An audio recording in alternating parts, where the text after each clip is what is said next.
What is asset rich and cash poor? Now, asset rich is a person that is a millionaire on paper, but in reality, he's in the middle class. In reality, he have little or no cash flow, liquid cash flow. He cannot meet up with emergencies. He cannot meet up with daily expenses. Now, you might want to ask me, are there people that are actually asset rich and cash poor? Yes, let me explain.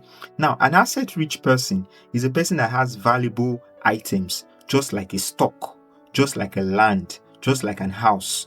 Now, but they do not have cash flow. They do not have liquid cash flow to meet up with daily needs. It might be a time where some amount of money just come to somebody's hand, and the next thing he wants to do is that he wants to build a personal house, or he wants to buy a land.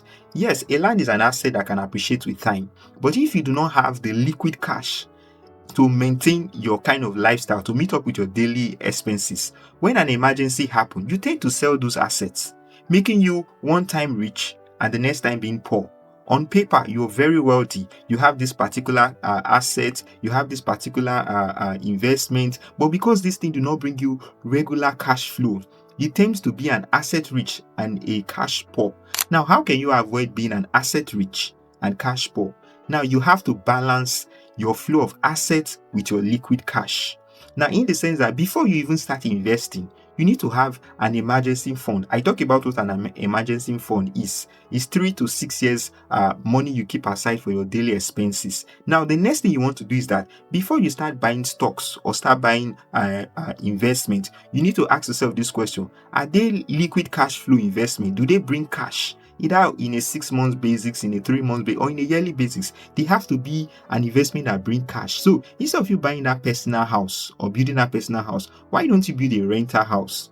Instead of you buying stocks that does not have dividends, why don't you buy stocks that has dividends? You are just starting, so you need to have that balanced flow of cash. Now, the next thing you want to do is that instead of even buying the stocks or the land, why not you invest in a business? Why not you invest in a side also? Because the more liquid cash you have, the more you will have that levity to want to spend more, to want to buy more stocks. So this is what an asset rich and a cash poor is. There must always be a balance. If you are in those categories of somebody that is an asset rich and is cash poor, then I hope this video is able to help you.